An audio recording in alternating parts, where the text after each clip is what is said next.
আজ বানিয়েছিলাম দুধ শুক্তো। তো আজ নয়, আমাদের বাড়িতে মানে শুক্তো বলতে দুধ শুক্তোটাই বেশি হয়, কেন দুধ শুক্তো একটু তেতোটা কম লাগে আর খেতে বেশ ভালো লাগে। আর সবজি আমি সব সবজি মিক্স করে দিই না। অনেকে দেখবি পেঁপে টেপে সব সবজি দিয়ে দেয় শুক্তোতে, আমি দিই না। আমি বেগুন, করলা, কাঁচকলা, বরবটি, গাজর, আলু, বাস এটুকুনি দিই। আর মশলা বলতে সর্ষে রাঁধুনি, আর একটু পোস্ত, আর একটু চারমগজ বাটা, আর দুধ দিয়ে করি পুরোটা, মানে জল দিই না। তাহলে কি হয়, টেস্টটা দারুণ হয়। আর মশলাগুলো এক্সট্রা আলাদা করে ভাজি না, কেন আলাদা করে ভাজতে গেলেই মশলা আলাদা করে ভাজতে গেলেই তোমার তেল লাগবে আলাদা করে।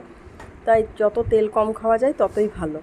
তেল যত মশলা খাওয়াটা তো বড় ব্যাপার না, আর তেল মশলা বেশি দিয়ে রান্না সবাই করতে পারে। কম তেল মশলা দিয়ে কে রান্না ভালো করতে পারে, তবেই তো সেটা হলো আসল রান্না। তো যাই হোক, অনেক কথা বললাম। লাস্টে কুকারে একটা সিটি দিয়ে নামিয়ে নিয়েছি, আর একটু ভাজা বড়ি গুঁড়ো করে দিয়ে দিচ্ছি।